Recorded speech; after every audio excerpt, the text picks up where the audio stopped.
تکبر کیا ہے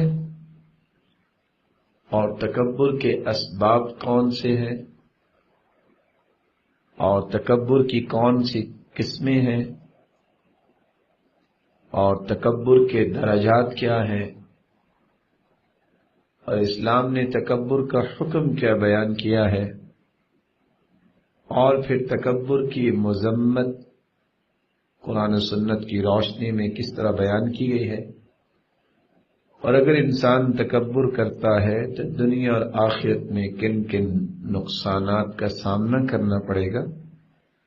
آج ہماری گفتگو کا محور یہی چند نکات ہوں گے۔ تکبر یہ الکبر سے ہے۔ الکبر بڑے گناہ کو کہتے ہیں، مغرور ہونا اور اپنے آپ کو ایسے بلند مرتبے پر فائز خود ہی کر لینا جبکہ اس مرتبے کا انسان اہل نہ ہو،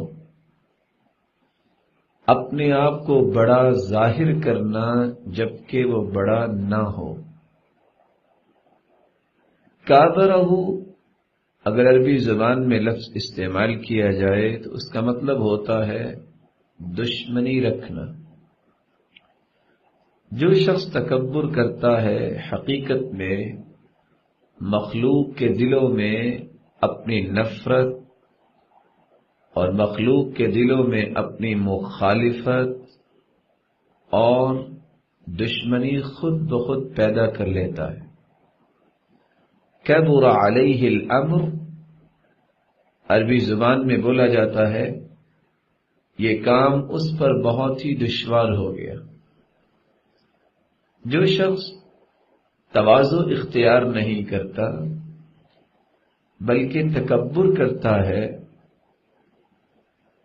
اس کے لیے بہت ہی زندگی میں دشواریاں ہوتی ہیں اور وہ شخص بڑی ہی مشکلات کا سامنا کرتا ہے، اور اس کے لیے اگر وہ توبہ نہیں کرتا تو یہ تکبر بڑی ہی سختی کا باعث ہوتا ہے۔ اسی لیے الکبریت عربی زبان میں جب استعمال کیا جائے تو اس کا مطلب ہوتا ہے گندک۔ آگ جلانے کے لیے، آگ بھڑکانے کے لیے یہ مادہ ایسا تیز ہے کہ فوری طور پہ آگ پکڑ لیتا ہے۔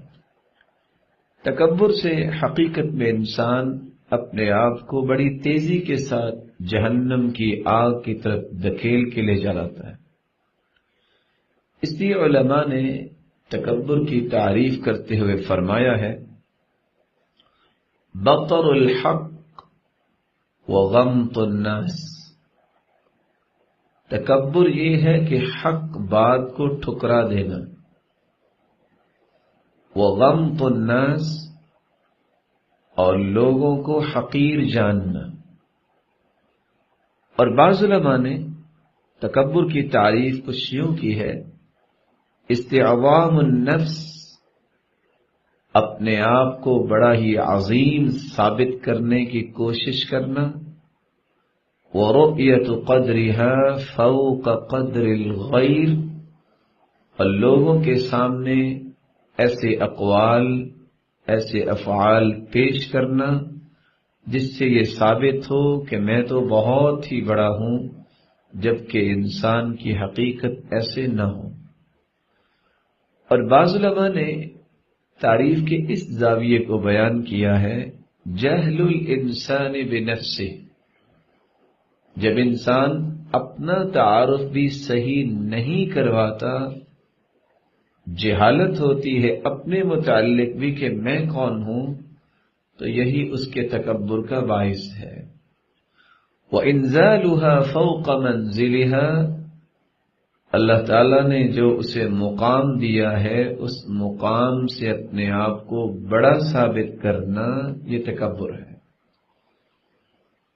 اور تینوں کی تینوں تعریفوں کو اگر سامنے رکھا جائے تو جو رسول اللہ صلی اللہ علیہ وسلم نے تکبر کی تعریف کی ہے یہ اسی تعریف کے گرد ہی یہ تمام تعریفات گھومتی ہیں۔ رسول اللہ صلی اللہ علیہ وسلم نے فرمایا لا يدخل الجنہ من كان في قلبه مثقال ذرة من کبر، جس شخص کے دل میں رائی کے دانے کے برابر بھی تکبر ہوگا وہ جنت میں نہیں جائے گا۔ اتنی بڑی بات جب صحابہ کرام نے سنی تو پریشان ہو گئے،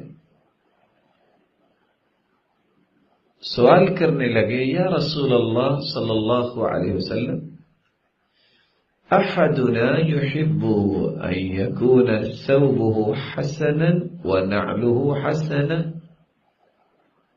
یہ کیا ہوا؟ ہم میں تو ہر شخص یہ چاہتا ہے اس کا لباس اچھا ہو، ہم میں تو ہر شخص یہ چاہتا ہے اس کا جوتا اچھا ہو، تو اس کا مطلب ہے کہ تکبر سے تو کوئی بھی نہ بچ سکا۔